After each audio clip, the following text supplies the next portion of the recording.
आजकाल सगळेच खूप हेल्थ कॉन्शियस झालेत आणि तुमच्याकडे बरेच स्वीट आयटम मिळतात, म्हणजे ट्रेडिशनल स्वीट आयटम. मोदक झाले, पुरणपोळी झाल्या, फराळाचे पदार्थ झाले.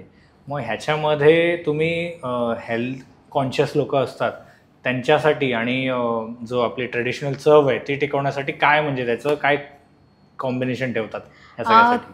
आता तसं तर गोड म्हटलं तर त्यामध्ये स्वीट हा प्रकार येणारच आहे, पण तरीही त्यातल्या त्यात आपण ऑर्गॅनिक गूळ किंवा सेंद्रिय गूळ कसा वापरू शकतो, किंवा साखर उसाचीच बनते, साखर उसापासून बनते आणि साखरेपासूनच गूळ बनतो.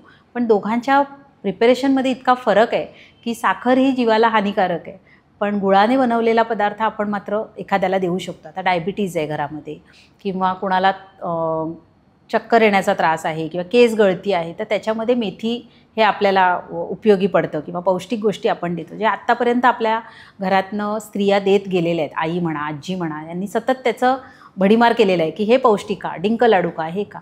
पण जेव्हा तुम्ही हे करता तेव्हा त्याच्यामध्ये जितका पारंपरिकपणा तुम्ही त्यात टिकवून ठेवाल तेवढा त्याचा पौष्टिकपणा हा टिकून राहील असं मला वाटतं.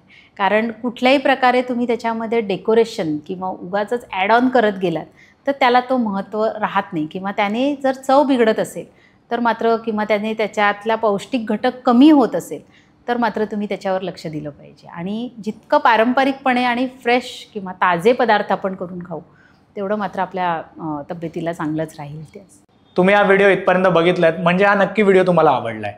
ह्याचा पूर्ण पॉडकास्ट आपल्या मेन यूट्यूब चॅनलवर आहे, ज्याचं नाव आहे वन टेक विथ अनिकेत.